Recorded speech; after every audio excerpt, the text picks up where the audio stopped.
We've got a very interesting guest for you right now. J.C. Watt, star football player, congressman, interesting guy. And he's written a book, and we'll tell you about it. Life is hard, and we all face adversity at one time or another. And this man has known tough times, and he says the way to handle them is to, quote, dig deep. As a star quarterback, congressman, pastor, and now business leader, J.C. Watts has learned what it takes to overcome, persevere, and succeed. In an inspiring and practical new book called Dig Deep, 7 Truths to Finding the Strength Within, Watts shares the secrets to digging deep by going beyond the excuses and blame game and finding your inner reservoirs of inspiration, character, strength, and motivation. Well, J.C. Watts joined us to talk about his book. It's called Dig Deep. Very fascinating. And Congressman, good to see you. Thank you. It's good to be with you. I see you a lot more than you see me. So. I know. I mean, you kind of got off the radar. You were in Congress, very successful, and you just walked away. Why? Well, I said I was only going to serve for 3 terms. I served for 4, and I kind of got my share of, or understood the cheer of the crowd by playing quarterback. Yeah. And, you know, Pat, as you know, the cheer of the crowd is so seductive. It's very intoxicating. Mm-hmm. I don't care if it's ministry, athletics, politics, business, it doesn't matter. And it's more seductive and intoxicating in politics than in any arena I've ever participated in. So it was time for me to move on. I never did it as a career. It was really public service. They loved you in Oklahoma. You were all-American out there, weren't you? Well, I loved Oklahoma. I love Oklahomans, and I'm getting back. I just became president, CEO, Feed the Children in Oklahoma City. So I'm going back sometime in the next 6-8 months when we can sell a house here in Virginia. What was the toughest? You very much dig it. What was the toughest thing you encountered? Toughest part of your life? Well, as you said earlier, life can be tough. Yeah. It can be challenging for all of us, and you know, I've surely had my mountains have outnumbered my valleys, but nevertheless, you know, when I was elected in the state government, I was elected into an agency that they had an investigation going on. I got pulled in an investigation, got hammered 2 or 3 times a week by radio and television. Terrible. And it was a brutal ordeal. And of course, I got elected and reelected after all that stuff happened. And I look back on that, in spite of the difficulties that I went through, Pat, I look back on that time today, not at what it did to me, but what it did for me. Yeah. You know, faith is like a muscle. The more you use it, the stronger it gets. That's I surely had many opportunities during that time to stand on my faith. And I looked in the camera one day and I said to the cameraman, I said, I don't know what's going on with this investigation. I will wait I said, I will fully cooperate. And I went on to say, from a perspective of faith, I said, and I will wait the results in peace. And of course, you know, I was cleared and nothing ever happened. And I talk about adversities in the book.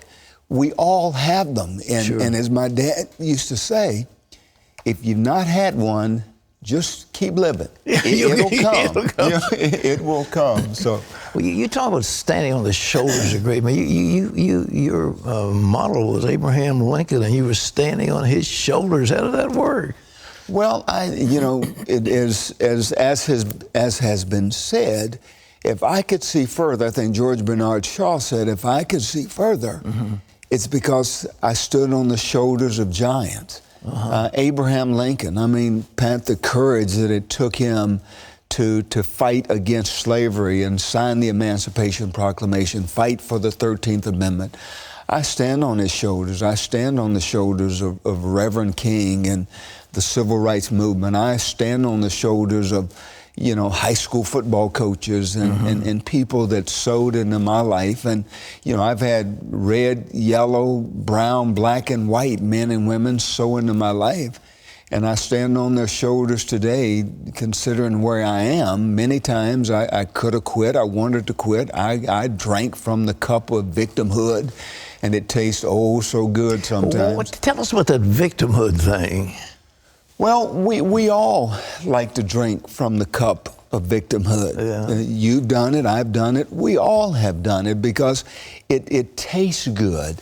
But if we are to reach our mountaintop, you can't stay there. I mean, at some point in time, we have to recognize that, it's easy for me to blame Pat for my mistakes or for what's going wrong in my life. But the sooner we can get to the point that we can say, JC's had a hand in this as well. Yeah. And the sooner we get to that point and let go and unlearn and rethink and get out of that victimhood mentality, the quicker we get to our mountaintop.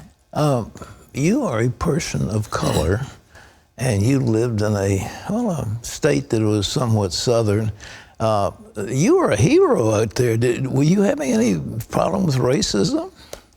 Well, I've faced those times. I remember the times that I couldn't swim in the public swimming pool in my community. Had to sit in the balcony of the movie theater. When I ran for office in 1990, there was a prominent banker in Norman, Oklahoma that said, we're sick of blacks and we're sick of football players. Well, you could check both boxes with me. But, Pat, at the end of the day, I trusted that people in Oklahoma, white, black, red, yellow, brown, that, they would look at my record and give me an opportunity to serve. And it turned out that way. That stuff, did you? I mean, you didn't get bitter about any of those things. I didn't. And I think if forgiveness, I think you have to, forgiveness is a matter of saying, I'm going to make a conscious decision to let it go. And I do think that we carry things with us for years. I'm moving from Virginia to Oklahoma, and my wife and I decided the junk that we created in Virginia, we're not taking it to Oklahoma. Okay. And that's the way we do, Pat, in our lives. We gather junk in our lives, and we don't forgive, and we go from year to year to year, and we have New Year's resolutions, and at the end of the day, we find ourselves putting new wine in old wineskins. And that's a process that we've got to work through to say, I've got to let it go. It takes a lot to let it go and let God take over, doesn't it? That's one of the key points of this book. It is seven truths to finding the strength within. And, I talk about going through adversities. I talk about unlearning, let forgiveness or unforgiveness in our case. You've got to forgive. It's not a matter... When we forgive, it's not a matter of me making the person that I'm mad at right. It's a matter of making me free. And that is critically important. Well, but the person you're mad at, when you forgive them, it sets you free. That's what you just said. That's right. Unforgiveness is like me drinking poison, but expecting it to kill you. That's good. That's what unforgiveness does. So I talk about these truths, and they're my experiences, they're my circumstances, but Pat, those truths, God has them woven into the fabric of the earth. And as I said, if we are to get to our mountaintop, whatever that mountaintop might be, we've got to face those 7 truths. You're a relatively young guy. What's the next mountain? I mean, have you got something ahead that you're shooting for? Well, this book, I wanted to write this book. It's my second, my second book. I wanted to talk about my experiences in 58 years, and God's allowed me to do a lot. I've been at the highest level in athletics and politics. I've sat on some fine corporate boards in business. I've run my own business.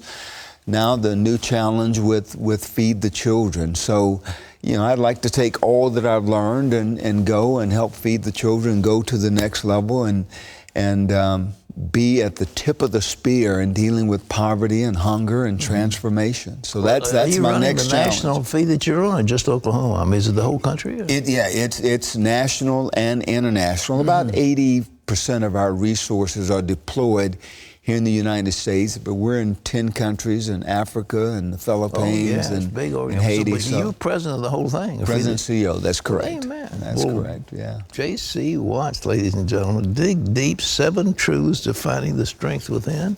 And this is a great man, and he's a hero to Oklahoma and to the nation, and we're glad you're here. Well, Pat, I'm honored to be with you. Well, Thank you. pleasure. God Thank you for bless. standing in the gap for I'm so there many for you. years. And I don't know if you get on my shoulders or I get on yours, whichever it is. Let's do it together. Oh, thank you. Thank you, my brother.